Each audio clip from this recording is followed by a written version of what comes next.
시간에 우리 성악교회 김두환 목사님께서 빛의 자녀처럼 행하라는 말씀을 전하실 때 만원을 받으시기 바랍니다. 기도하겠습니다. 하나님 감사합니다. 오늘도 우리 가운데 귀한 예배를 허락하여 주시고 성령으로 이 말씀을 깨닫게 하여 주시옵소서. 주의 말씀대로 지켜 행하는 저희가 되게 하여 주시며 주님의 약속대로 주의 말씀을 지켜 행함으로 30배, 60배, 100배의 결실을 맺는 저희 성도들이 될 수 있도록 주님 역사하여 주시옵소서. 아멘. 감사하며 예수님 이름으로 기도드리옵나이다. 아멘. 아멘. 우리 옆에 계신 분에게 한번 인사 한번 할까요? 빛의 자녀로 삽시다 하고 저 한번 인사하도록 하겠습니다. 빛의 자녀로 삽시다. 저희가 이렇게 매주 토요일마다 예배를 드렸는데 아직까지 예배를 계속 드리고 있어서 너무나 감사합니다. 뿐만 아니라 하나님께서 이 예배 가운데 임재하시고 또 이 예배를 통해서 여러분들에게 하나님의 큰 은혜가 받는 귀한 시간이 되기를 주의 이름으로 축원합니다. 지금은 코로나로 말미암아서 우리 국민들도 그렇고 나라들도 그렇고 그다음에 전 세계적으로 어려움을 당하고 있습니다. 사실은 저희가 인생을 살면서 많은 어려움을 당하게 되고 우리가 예상치 않고 또한 준비되지 않은 어떤 그런 재앙 가운데, 혼돈 가운데, 어려움 가운데 접할 때가 많아요. 근데 사실 지금 겪고 있는 이 코로나는 그 어느 것보다도 가장 우리가 전혀 예측을 못했었던 그러한 일이 아닌가라고 생각을 합니다. 그런데 어떻게 보면 이 코로나 시대에 우리 자신을 다시 되돌아보게 되는 계기가 되는 것이 이 코로나 시대에 한국교회가 이 세상이 코로나 시대에 한국교회에 대한 평가가 여실히 나타나는 그러한 기회가 된 것 같아요. 물론 한국교회가 많은 사람들에게 손가락질 당하고 조롱당하는 것은 알고 있었지만 이 코로나 시대를 통해서 여실히 한국교회가 어떻게 지내왔는지에 대한 부분들을 알게 됐었을 겁니다. 무엇보다도 안타까운 것은 저희가 올해는 좀 덜한데 작년에는 교회에서 코로나 확진자가 나왔다고 하면은 그냥 매스컴마다 이 코로나 환자가 나온 곳에 관련된 확진자가 나온 곳에 관련된 이 교회에 대한 비난과 손가락질이 너무나 심해서 저희 교회도 지금 계속 비대면 예배로 사실은 드리고 있습니다. 이렇게 한국교회가 또한 성도들이 어떻게 이 세상 가운데 이렇게 손가락질 당하고 그 다음에 이 땅 가운데 하나님의 소금과 빛의 역할을 감당할 성도들이 이들과 함께하지 못하게 되었는지에 대한 부분들을 오늘 한번 살펴보고자 합니다. 과연 이 어려운 시대뿐만 아니라 우리가 기독교인으로 어떻게 살아야 되고 어떠한 마음으로 살아야 될지에 대한 부분들을 오늘 본문으로 우리가 한번 좀 살펴보고자 합니다. 먼저 3절의 말씀을 보면요. 하나님께서 이렇게 말씀하고 계시죠. 5장 3절이에요. 음행과 온갖 더러운 것과 탐욕은 너희 중에서 그 이름조차도 부르지 말라. 이는 성도에게 마땅한 바니라. 음행과 온갖 더러움과 탐욕은 너희 중에서 그 이름조차도 부르지 말라. 그러니까 행하는 거는 말할 것도 없고 이 음행과 더러운 것과 탐욕 이것은 다 인간의 욕심에 관련된 육체를 갖고 있는 육체의 소욕을 따라가는 그 인간의 욕심이랑 다 관련된 거예요. 그러니까 우리가 인간의 욕심들, 세상 사람들이 갖고 있는 그 욕심에 관련된 부분들을 절대로 그 이름조차도 부르지 말라라고 이야기를 하고 있습니다. 이는 성도에게 마땅한 바니라 라고 얘기하고 있죠. 여러분들 음행은 뭡니까? 우리가 이 땅 가운데 사실은요 우리나라가 이혼율이 상당히 높아요. 그리고 음행으로 말미암아 문제가 일으킬 때도 많고요. 그 다음에 가진 부정과 부패, 그 다음에 자기 자신의 욕심으로 말미암아 그 탐욕으로 말미암아서 사람들을 죽이기까지 합니다. 지금 아동학대 더 나가서 아동을 죽이는 것도요. 사실은 여러분들이 겉으로 보이는 매스컴에 나오는 사건 그 이면에 그 흉측한 사실은 인간의 욕심들이 있음을 기억하시기 바랍니다. 지금 정인이 양모가 지금 무기지적이 받았다고 하는데 왜 그 여인이 죽일 수밖에 없었는지 그 안에 뒤에 있는 이야기는요 더 우리를 경악하게 만듭니다. 근데 성경에서 뭐라고 얘기해요? 그 이름조차도 부르지 말고 이거는 성도에게 마땅한 바지라 라고 얘기해요. 4절의 말씀은 보면 투함과 어리석음이나 실롱의 말이 마땅치 아니하며 오히려 감사하는 말을 하라 라고 얘기합니다. 우리가 코로나 시대를 맞이해서 지금 우리의 주위에 있는 상황으로 말미암아 너무 고통스러워요. 특히 소상인들은요, 그 누구보다도 물론 다 고통을 당하지만 특히 소상이 있는 어려움을 겪고 있습니다. 그건 우리나라의 독특한 구조 때문에 그래요. 우리나라는 소상공인이 25%에서 한 30% 정도 된다고 합니다. 그런데 다른 외국은 한 10%에서 15% 정도밖에 안 돼요. 그러니까 우리나라는 나이가 한 50대, 60대, 40대 말부터 50대 정도 되면 대부분 50대에 정년을 하면요, 다 나와서 뭔가를 하려고 해요. 가장 많이 하는 게 치킨집, 커피숍, 이런 소상공인이 적지가 않습니다. 그래서 기형적으로 우리나라는 이 소상공인이 다른 나라보다 많기 때문에 이 부분의 영향이 다른 나라랑 상대가 안 됩니다. 그렇기 때문에 이들의 어려움들이 너무나 많고, 거기에 관련된 우리가 흔히 말하는 이제 알바라고 하는 그 사람들이 다 알바를 쓰는데 그 사람들이 일자리가 없음을 말미암아 소상공인의 영향은요, 각각 우리의 가게에 그나마 그 알바를 하면서 살고 있었던 사람들에게도 큰 어려움을 겪게 돼요. 성경에서는 뭐라고 얘기합니까? 너희가 어떠한 상황에도 오히려 감사하는 말을 하라고 하지만은 감사한 말이 나오지 않아요. 왜 우리에게 이런 고난이 왔는지, 나에게 왜 이 고통이 왔는지, 나의 이 괴로움 가운데 하나님이 왜 가만히 계시는지, 우리는 이 어려움 가운데 하나님 앞에 불평불만을 할 때가 있습니다. 5절의 말씀도요, 너희가 정녕 이것을 알거니와 음행하는 자나 더러운 자나 탐하는 자 곧 우상숭배하는 다 그리스도와 하나님의 나라에 기업을 얻지 못한다라고 얘기하였는데, 여기서 5절에서 가장 중요한 단어는 우상숭배자라는 단어가 나옵니다. 여러분들, 하나님이 가장 싫어하고 미워하시는 거는요, 우상숭배자예요. 여기 나와 있는 이 많은 범죄자들 중에서도, 범죄 중에서도 가장 우리 가운데 하나님이 크게 말씀하시는 거는 우상을 숭배하는 거예요. 이 금동사에 신을 세워놓고 그 신을 마치 나를 이끌어줄 지도자처럼 여기는 이러한 우상만 있는 것이 아니라 우리의 마음 가운데 하나님보다 더 큰, 하나님을 더 의지하는 게 있는 모든 것은 우상임을 여러분들 믿으시기 바랍니다. 지금 우리가 지금까지 이렇게 살아온 것은요, 지금까지 이렇게 살아온 건 하나님의 은혜예요. 그리고 지금 우리가 살아갈 날들도 또한 하나님의 은혜임을 여러분들 기억하시기 바랍니다. 우리의 모든 삶은 하나님의 은혜요, 하나님의 인도함 가운데 있음을 여러분들 기억하시길 바랍니다. 하나님께서는 이렇게 범죄를 하고 우상 숭배하는 자에게 하나님의 나라의 기업을 얻을 수 없다라고 얘기를 하고 있어요. 6절에 보면요, 하나님의 진노가 불순종의 아들에게 임하였다라고 얘기하고 있어요.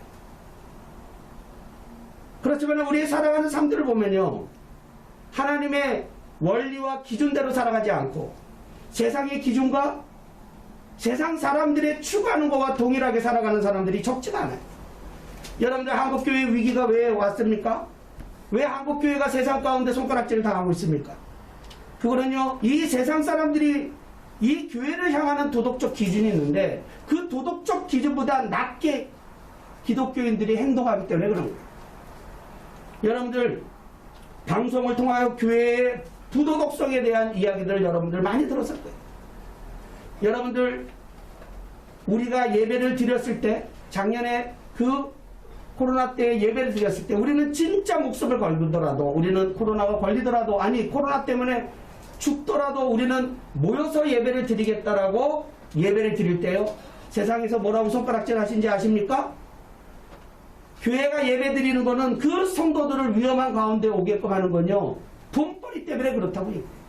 헌금이 떨어지기 때문에 교회 목사들이 그렇게 성도들을 다 데리고 온다라고 얘기하고 있어요. 심한 경우는 이 교회는 담임 목사의 1인 기업이다라고 말하는 사람들이 아주 쉽게 이야기하고 있어요. 그리고요, 교회 안에서요, 교회에 예배드리는 사람들 또한 하나님께 예배를 드리기 위한 것이 아니라 자기의 인맥을 쌓기 위해서, 자기의 사회적인 디딤돌이 되는 사람들을 만나기 위해서 교회를 나온다고 얘기해요. 언제부터 이 교회가 이렇게 손가락질을 당하고 세상 가운데 하나님의 말씀을 전하는 소금과 빛의 역할을 감당하는 것이 아니라 세상의 인간의 탐욕과 인간의 욕심을 따라가는 그러한 교회가 되었기에 오늘 이 본문의 말씀이 우리 가운데 중요한 말씀일 것입니다. 그럼에도 불구하고 하나님이 이 많은 시대와 세대를 통해서 이러한 하나님의 불순종과 패역한 시대에 하나님을 따르지 아니하고 우상을 섬겼던 이때의 하나님의 말씀이 이들을 다시 한번 회개함으로 하나님 앞에 나가게 되는 계기가 됐습니다. 자, 그러면 이러한 시대에 우리 믿는 사람들은 어떠한 삶을 살아야 될까요? 우리가 어떻게 살아야지 될까요? 그 부분들에 대한 말씀을 우리가 한번 살펴보고자 합니다. 우리 다 같이 하나님의 말씀 5장 8절에서부터 9절 우리 다 같이 한 말씀으로 에베소서 5장 8절에서 9절 다 같이 한 목소리로 봉독하도록 하겠습니다. 너희가 전에는 어두움이더니 이제는 주 안에서 빛이라. 빛의 자녀들처럼 행하라. 빛의 열매는 모든 착함과 의로움과 진실함에 있느니라. 아멘. 뭐라고 얘기하고 계십니까? 빛의 자녀처럼 행하라고 말씀하고 계세요. 빛의 자녀는요, 빛은 무엇입니까? 너희는 이 세상에 소금과 빛이 되라라고 말씀하고 계십니다. 빛은요, 어둠을 밝히는 것이에요. 이 어둠은요, 세상의 욕심과 탐욕으로 물들어져 있는 이 세상 사람들의 마음일 수도 있을 것입니다. 여러분들 세상의 어둠을 밝힐 수 있는 것은 오직 빛밖에 없어요. 그런데 여러분들, 제가 설교할 때 몇 번 말씀드렸는지 모르겠지만 여기에 아무것도 안 들었습니다. 여기 공기가 가득 찼어요. 여러분들 여러 번 이야기를 들었죠. 이 안에 공기를 빼내려면 어떻게 해야 됩니까? 이 안에 공기가 가득 차 있는데, 공기가 가득 차 있는 눈으로 봐주세요. 어떻게 해야지 여기 공기를 빼낼 수 있습니까? 여기 컵 안에 있는 공기를. 예. 우리가 이 공기를 빼기 위해서 공기 흡착기를 이렇게 뺄 수도 있을 거예요. 방법이 많을 거예요. 근데 쉽지가 않아요. 진공 상태를 만들기는 쉽지가 않을 겁니다. 많은 사람들은 공기를 빼라고 했을 때 이 공기에만 초점을 맞춰요. 그래서 공기를 어떻게 빼야 되는지에만 초점을 맞추지만 실제적으로 시각을 달리해야 됩니다. 그게 하나님의 지혜예요. 이 공기를 이 컵에서 빼기 위해서는요, 공기를 빼려고 하는 노력을 하는 게 아니라 이 안에다가 무엇을 채우면 되죠. 물을 채우면 공기는 저절로 나옵니다. 우리의 인간은요, 태어날 때부터요, 죄악될 수밖에 없어요. 우리는 아무리 하나님 앞에 거룩하게 살아가기를 원하지만 우리는 끊임없이 범죄하게 됩니다. 세상의 욕심과 탐욕이 우리 가운데 계속 있어요. 우리의 욕심은 끝이 없어요. 우리가 아무리 하나님 앞에 회개하고 나아갈지라도 그 다음에 우리가 또 범죄를 하는 그런 연약한 인간입니다. 우리가 죄에 대한 부분들을 해결하려고 하기 위해서는요, 죄를 묵상하시면 안 되고 예수 그리스도를 묵상하셔야 됨을 여러분들 기억하시기 바랍니다. 우리는 연약하고 부족하지만 예수 그리스도의 보혈의 능력이 우리와 함께함으로 우리가 그의 능력으로 죄를 이길 수 있음을 여러분들 믿으시기 바랍니다. 예수 그리스도가 우리와 함께 하셔야지 우리가 빛의 자녀가 될 수가 있어요. 우리가 있는 곳에 하나님의 빛이 드러나는 여러분들이 되기를 주의 이름으로 축원합니다. 여러분들이 하나님의 빛이 되기를 원해요. 제가요, 오늘 이 예배를 드리기 위해서 하나님의 은혜인 것 같아요. 우연히 제가 이렇게 유튜브 동영상을 제가 좀 자주 봅니다. 그런데 우연히 유튜브 동영상을 보다가 우리 황장도님 유튜브가 나왔네요. 그래가지고 나의 인생에 대해서 세 편의 법률 방송인가요? 갑자기 기억이 안 나는데 그 방송에서 세세 관련, 그러니까 내가 어떻게 인생을 살았는지, 정치를 할 때 어떤 일이 있었는지, 세 번째는 이후에 어떻게 했는지에 대한 방송을 제가 잠깐 보게 됐어요. 그런데 그게 이번 주에 봤는데 제가 오늘 본문에 하나님의 말씀을 전하고자 하는 말씀이랑 똑같은 그러한 내용들이 나와서 제가 깜짝 놀랐어요. 여러분들, 이 빛의 열매로 빛의 자녀로 산다라고 하는 것은요, 모든 착함과 의로움과 진실함 가운데 사는 것이에요. 어둠에 11절에 보면 어둠에 참여하지 말고 그거를 도리어 책망하라고 말했죠. 14절은 뭐라고 이야기했습니까? 잠자는 자여 깨어 일어나라. 빛으로 비치라고 이야기하였어요. 자, 그렇다면은 빛으로 비추는 것이 무엇입니까? 15절에 보면요, 그런즉 너희가 어떻게 행할지 자세히 주의하여 지혜 없는 자가 되지 말고 왜 지혜 있는 자가 되라고 했어요? 이 어두운 세대, 이 패역한 시대에 지혜로운 자로 살아가야 되는데 이 지혜롭게 살아가는 것이 곧 빛으로 살아가는 것임을 여러분들 기억하시기 바랍니다. 그래서 오늘 본문의 이 성경의 빛으로 살아가는 것을 네 가지로 이야기하고 있어요. 그 첫 번째는요, 16절 말씀입니다. 세월을 아끼라, 때가 악한 이느니라 라고 되어 있어요. 세월을 아끼라. 저는요, 이 세월을 아끼라 그러면 여러분들 보통 어떻게 생각하고 계십니까? 시간을 아끼고 게으르지 말고 근면하게 살아라. 예, 그런 뜻으로 많이 알고 계시죠? 근데 한국어는 또 그런 뜻으로 되어 있어요. 근데 사실은요, 이 세월을 아끼라는 말이 영어 성경에는요, 좀 다른 말로 되어 있어요. 기회를 만들라라는 말로 되어 있어요. 제가 영어를 써서 좀 죄송합니다. Making the most of every probability라고 되어 있어요. 모든 기회들을 opportunity라고 되어 있죠. 네, 죄송합니다. 제가 발음이 틀렸네요. every opportunity라고 되어 있어요. 모든 기회를 나의 것으로 만들어라라고 되어 있어요. 모든 기회를 나의 것으로 만들어. 그게 세월을 아끼라는 거예요. 그러면 이것은 무슨 의미입니까? 하나님이 우리 가운데 주신 달란트가 있어요. 하나님이 우리를 통해서 하시고자 하는 일이 있어요. 어느 때는 그것이 과연 내가 이걸 이룰 수 있을까? 나의 능력으로는 그걸 할 수 있을까라고 생각될 때가 있을 것입니다. 그러나 중요한 것은요, 내가 할 수 있는가 없는 게 중요한 게 아니라 하나님이 이거를 통하여 나를 통하여 이것을 하시고자 원하는가 원하지 않는지가 중요하다는 거예요. 나의 능력이 있는 것이 아니라 하나님이 나에게 이거를 미션을 줬느냐 하는 것이 중요함을 여러분들 믿으시기 바랍니다. 여러분들이 그것에 대해서 인식하게 하고 그것에 대해서 깨닫게 하는 것을 하나님이 주신 것이에요. 그거는요, 이 성경에 나오는 every opportunity예요. 여러분들에게 기회를 주시는 거예요. 하나님이 그것을 통해서 여러분들이 이거를 자각하게 하고 그것을 하게끔 직접 여러분들이 하든지 아니면 다른 사람을 하게끔 하든지, 하나님을 믿는 사람들은 이런 빛의 역할을, 다른 사람에게 에너지 역할을 하는 것이에요. 그렇기 때문에요, 자기에게 주어져 있는 상황과 여건에 굴하지 마시고 하나님이 여러분들 가운데 어떤 마음을 주셨고 무엇을 하기를 원하시는지를 보시고 그 일을 하는 여러분들이 되기를 주의 이름으로 축원합니다. 제가 왜 황장로님이 이 말씀에 오늘 때를 세월을 아끼라는 이 말씀, 자기의 주어진 모든 기회를 만들라는 이 말씀에 황장로님이 참 준비를 하고 말씀대로 살고 계신다는 생각이 드는 게, 사실은 오선 의원이에요. 한 20년 국회의원을 했으면 어떻게 뭐 정치권에서 쉽게 끊고 나오기는 어려우실 거라고 생각합니다. 물론 정치권이랑 계속 교류는 하시겠지만 황 장로님이 국회의원이 끝나고 나서 거의 매스컴에서 제가 보지도 못했고, 근데 황 장로님이 어떤 정치적인 부분에 나왔다는 얘기를 제가 별로 못 들었어요. 물론 제가 막 따라다니면서 듣고 그런 스타일은 아니긴 하지만 다 몰래 다니셨겠지만 저는 못 들었습니다. 그리고 나서 전에 한번 예배를 드리고 이번에도 왔을 때 그 말씀 중에, 그 방송의 말씀 중에서 아, 우리 장로님이 이런 생각을 하셨구나라는 생각이 들었는데, 그때 장로님이 하셨던 말씀 중에 그 말씀이 있었어요. 내가 서구로 갔을 때 많은 사람들이 무소속으로 나오라고 했고, 그리고 했지만은 내가 고민을 했는데 이게 서구로 가는 게 나은가, 당선될 가능성은, 그런 단어는 안 쓰셨을 것 같은데, 아무튼 간에 서구로 가는데 결정을 했었던 거는 당에서 그렇게 가라고 얘기해서 내가 당대표까지 하고 그 다음에 당을 위해서 해야 된다라고 이야기했는데, 당에서 나한테 명령을 내는데 내가 손해가 난다고 안 가게 되면 어떻게 됐을까라는 말씀을 하셨어요. 사실은 솔직히 제가 그때는 저도 이해가 안 됐어요. 그런데 제가 물론 그게 사적인 생각일 수도 있고 아니면 다른 거일 수도 있지만 그 기준이 저는 하나님 앞에 옳은 기준이라고 저는 믿습니다.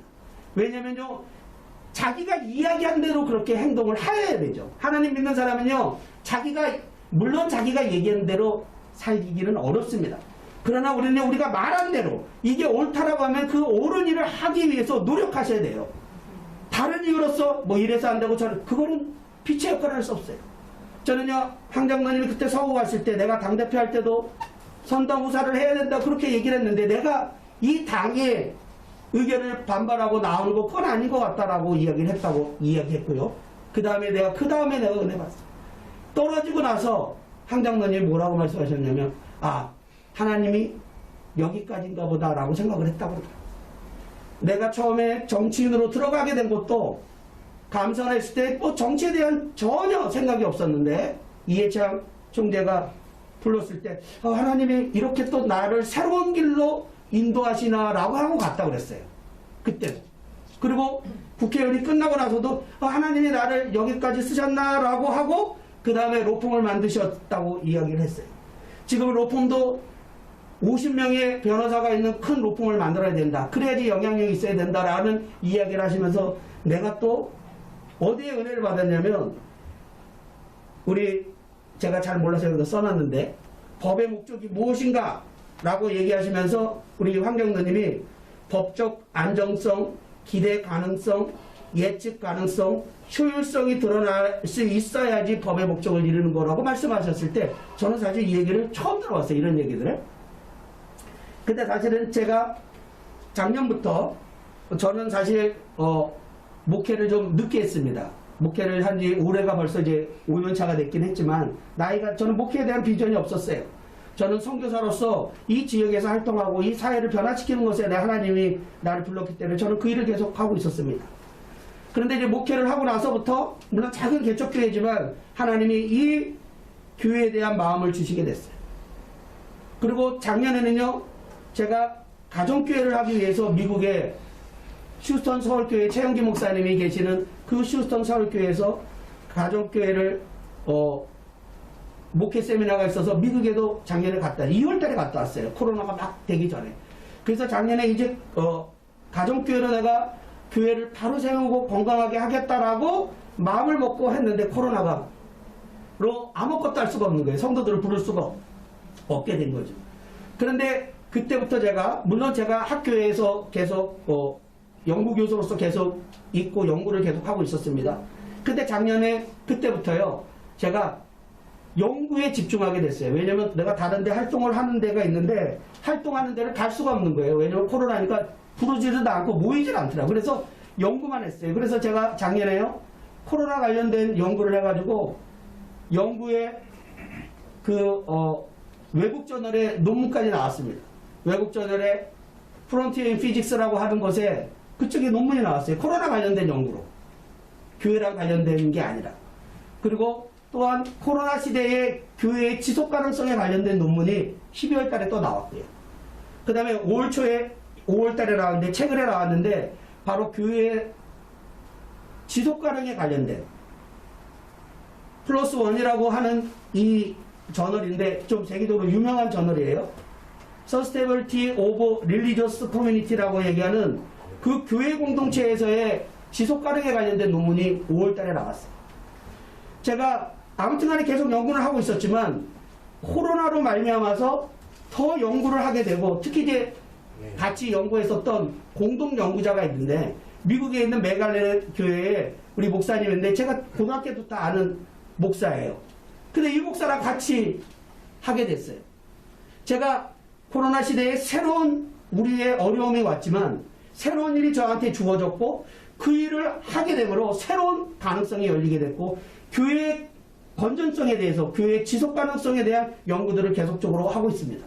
과연 교회가 어떻게 해야지 지속 가능해야 되는가에 대한 연구이죠. 마찬가지로 황장로님에 대한 말씀을 드렸던 것도 황장로님은 당신이 처해진 자리에 있으면 이게 하나님의 허락된 곳이다 라고 하고 그곳에서 당신이 할 수 있는 최선의 기회를 갖고 당신이 하시고 싶은 일을 하셨다라는 거예요. 제가 의뢰받았다는 얘기는요, 로펌이 50명이 만들어야 됩니다. 그리고 변호사가 많아야 되냐 적어야 되냐 그러니까 황장로님이 자기 생각으로는 개인적인 생각으로는 변호사가 많아야 될 것 같다라고 얘기를 하면서 새로운 패러다임을 말씀하고 계셨어요.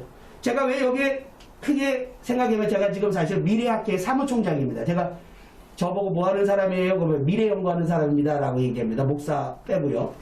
그런데 새로운 변호사, 우리나라의 법률가에 대한 새로운 미래의 지평을 얘기하셨어요.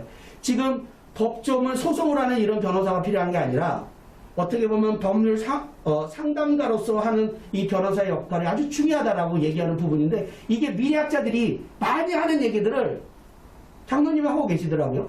그리고 아까 4가지의 목적에 보면요, 기대 가능성, 예측 가능성이라는 단어가 있어요. 이거는 설명을 안 하겠습니다. 지금 시간이 많이 갔습니다. 아무튼 장로님이 당신의 주어져 있는 상황에 하나님이 만들어주신 그 기회를 최선을 다하고 있다는 것을 제가 알게 되었어요. 제가 오늘 가장 중요한 성경 구절은 사실 오늘 본문에 있는 16절의 말씀이에요. 세월을 아끼라 때가 악하느니라. 여러분들이 무엇을 할 수 있겠어요? 여러분들이 지금 상황은 어떤 상황입니까? 하나님이 여러분들에게 분명히 주신 상황이 있을 거예요.